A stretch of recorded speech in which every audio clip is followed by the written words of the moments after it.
Assalamualaikum warahmatullahi wabarakatuh. Perkenalkan, kami dari kelompok 2 yang akan menjelaskan tentang Clostridium tetani yang beranggotakan Mila Aulia, Muhammad Arogifilah, Nadila Zakia, Nende Nur Aini, dan saya sendiri Nina Amalia. Topik yang akan kita bahas yaitu karakteristik mikroba, mekanisme infeksi, mekanisme sistem imun tubuh, dan perkembangan dunia farmasi terhadap Clostridium tetani.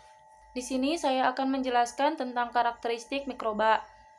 Mikroba Clostridium tetani termasuk dalam bakteri gram positif, anaerob obligat, dapat membentuk spora dan berbentuk dalam stik.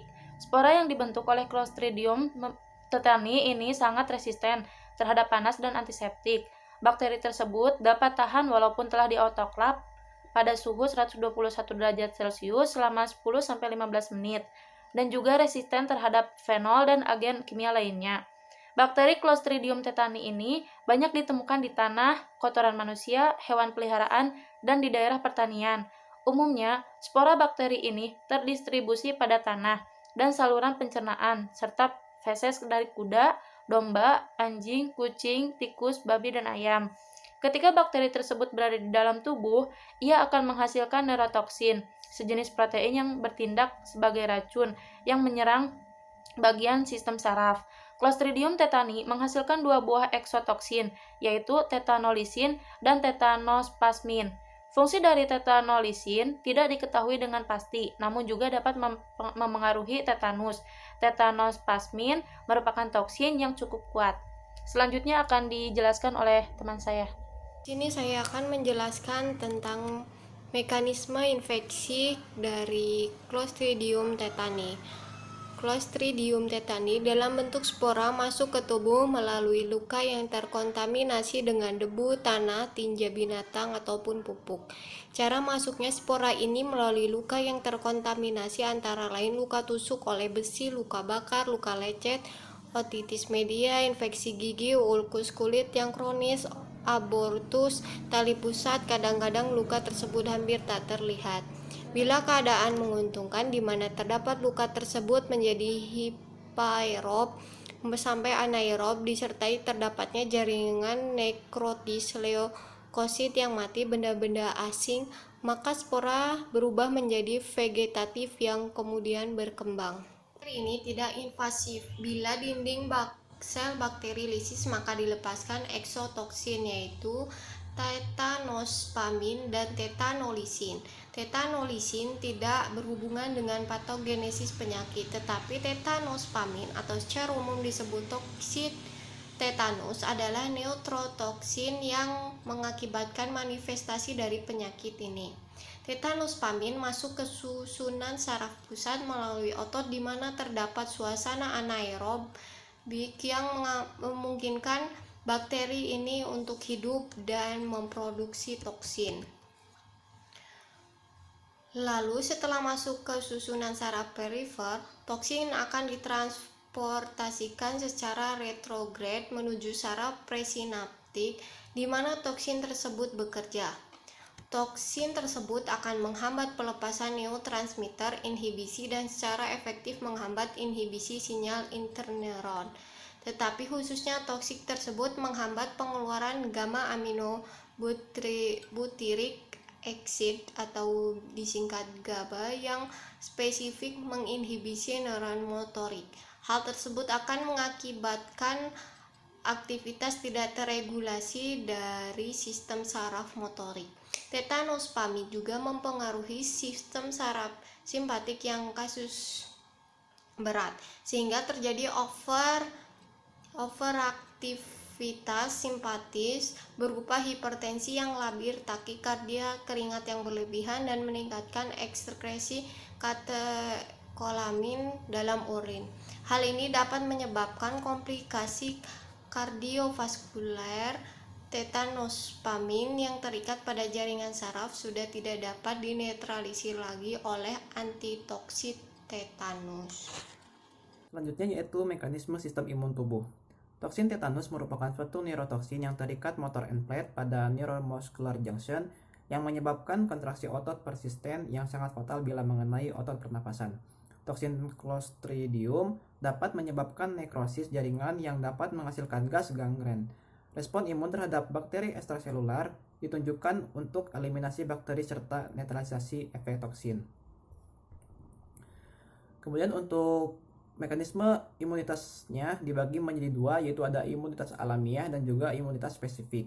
Untuk imunitas alamiah, sitokin yang dihasilkan oleh makrofag akan merangsang inflamasi non-spesifik serta meningkatkan aktivasi limfosit spesifik oleh antigen bakteri. Sitokin akan menginduksi adesi neutrofil dan monosit pada endotel vaskular pada tempat infeksi yang diikuti migrasi, akumulasi lokasi, serta aktivasi sel inflamasi, sehingga bakteri pun dapat tereliminasi. Kemudian untuk imunitas spesifik, antibodi IgG dan IgM mengaktifasi komplement jalur klasik yang menghasilkan C3b dan IC3b yang mengikat reseptor komplement spesifik tipe 1 dan tipe 3, dan selanjutnya terjadi peningkatan fagositosis. Netralisasi toksin bakteri oleh IgM dan IgG akan mencegah petempelan terhadap sel target serta meningkatkan fagositosis untuk eliminasi toksin tersebut. Aktivasi komplement oleh IgM dan IgG untuk menghasilkan mikrobisit MAC serta pelepasan mediator inflamasi akut. Pengaruh vaksin virus tetanus. Sistem kekebalan akan mengenali antigen sebagai benda asing dan akan merangsang imunitas yang dimediasi sel dan humoral. Cell-mediated arm dari sistem kekebalan akan menghasilkan limfosit T yang peka terhadap antigen. Limfosit T sitotoksik akan menghancurkan antigen dan sel memori T akan tetap tinggal di sirkulasi dan akan mengenali antigen jika pasien terpapar lagi. Humoral arm dari sistem kekebalan menghasilkan limfosit B yang akan diubah menjadi sel memori B dan sel plasma yang memproduksi kelima kelas imunoglobulin. Imunoglobulin bertanggung jawab atas kemampuan tersebut untuk menghancurkan antigen. Perkembangan dunia farmasi saat ini mengatasi infeksi tetanus. Berdasarkan pengalaman keberhasilan dari program pembasmian cacar, maka pada tahun 1974, WHO meluncurkan program pengembangan imunisasi atau EPI. Pada awalnya, EPI ini bertujuan untuk menjamin agar semua anak-anak menerima vaksin untuk melindungi mereka dari 6 penyakit pada anak seperti tuberkulosis, polio, difteri, pertusis, tetanus, dan campak yang diberikan sebelum usia 1 tahun. Selain itu, imunisasi tetanus toksoid atau TT juga dilakukan pada wanita usia subur WUS untuk memberikan perlindungan terhadap bayi yang dilahirkan terhadap penyakit tetanus neonatorum. Sejak itu, banyak vaksin baru muncul dan beredaran di pasaran. Prinsip pengobatan tetanus adalah pemberian antibiotik, netralisasi toksin, antikonvulsan, perawatan luka atau port di-entry, dan terapi suportif lainnya. Yang pertama, antibiotik. Obat tetanus jenis antibiotik yang diberikan adalah penisilin prokain, ampicillin, tetrasiklin, metronidazole, dan erythromycin. Kemudian yang kedua, netralisasi toksin. Sebelum memberikan serum antitetanus ATS pada pasien, akan dilakukan uji serum terlebih dahulu pada kulit pasien. Bila rumah sakit memiliki human tetanus immunoglobulin, obat tetanus yang dapat diberikan juga kepada pasien sebagai tambahan. Kemudian yang ketiga, antikonvulsan. Pemberian obat-obat yang dapat mencegah atau mengurangi kejang juga bisa dilakukan seperti diazepam. Obat tetanus ini juga berfungsi untuk mengatasi rasa cemas. Kemudian perawatan luka dilakukan setelah pemberian antitoksin ATS dan antikonvulsan. Dan yang terakhir, terapi suportif. Pada tahap ini, pasien akan dibebaskan jalan napasnya, kemudian diberikan oksigen. Pemberian cairan dan nutrisi serta pemantauan juga akan dilakukan. Faktor yang berperan besar dalam menentukan keberhasilan terapi adalah kecepatan pemberian terapi netralisasi toksin. Penggunaan antitoksin pada kasus tetanus telah dimulai pada tahun 1890 oleh Behring dan Kitasato dengan dosis yang bervariasi. Untuk mencegah infeksi tetanus, maka dilakukan imunisasi tetanus. Hal ini bertujuan untuk menstimulasi antibodi yang dapat melawan toksin dari bakteri tetanus.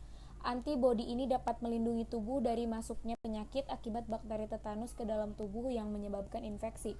Pada orang yang mengalami luka dan beresiko mengalami infeksi tetanus, serta status imunisasi tetanus tidak diketahui maupun tidak diperbarui, maka imunisasi tetanus dapat diberikan untuk mencegah tetanus bersamaan dengan injeksi tetanus imunoglobin.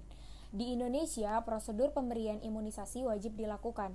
jadwal wajib imunisasi tetanus yang diterbitkan oleh Ikatan Dokter Anak Indonesia atau disingkat dengan IDAI, yaitu yang pertama imunisasi difteri, pertusis, dan tetanus DPT-1 diberikan pada usia 2-4 bulan. Selanjutnya imunisasi DPT-2 diberikan pada usia 3-5 bulan, lalu imunisasi DPT-3 diberikan pada usia 4-6 bulan, dan imunisasi DPT-4 diberikan 1 tahun setelah melakukan DPT-3 atau sekitar usia 18-24 bulan. Untuk imunisasi DPT-5 diberikan pada anak saat mulai memasuki sekolah dasar pada usia 5-7 tahun untuk memperpanjang kekebalan terhadap tetanus selama 10 tahun. Yang terakhir yaitu ulangan DT6 diberikan pada usia 12 tahun untuk memperpanjang kekebalan terhadap tetanus selama 20 tahun. Sekian yang dapat kelompok kami sampaikan. Untuk kurang dan lebihnya kami mohon maaf. Wassalamualaikum warahmatullahi wabarakatuh.